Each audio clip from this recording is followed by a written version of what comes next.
For a long time we've been seeing a lot of information on the S&P 500 and its concentration, and if you look at the Qs, it's also there. It's a very concentrated position. Microsoft, Apple, Google, all these names are making a bigger and bigger component of your market share. If you don't have the top 10 names, you're missing like 25% of the overall value of the S&P 500, the other thing that I've seen in the headlines, which they typically are getting wrong, is the rebalancing of the NASDAQ index. You want to have? Yeah, I saw a funny one, a commentator on CNBC calling it he called it an emergency rebalance. Yeah, emergency rebalance. He was being funny, but and so he'd make it sound like there's guys in a room that decided the concentration's too high, we need to rebalance. But when you look to the prospectus, they have a rule for concentration.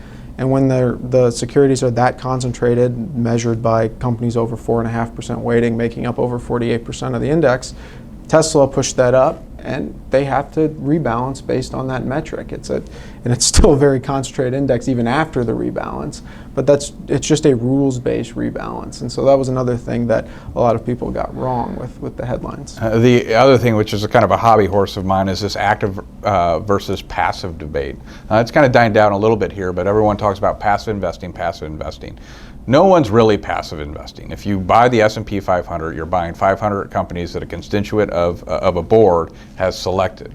Similar here with the NASDAQ 100. No one's doing a complete market weight and saying, well, the market determines Apple is a better investment at this percentage weighting. Why would you go against that if you're passive? You wouldn't. So what I would say is that it's not active and passive. I don't think anyone actually could theoretically invest passive anyway. It's how do you want to pay for your filter? Do you want to pay a CFA to build out detailed charts and understand the depth of a company?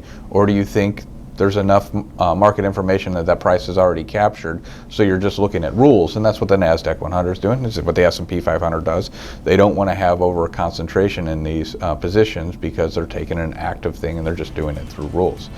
So this is just another example of look for low cost investing, sure, but there's really no active versus passive.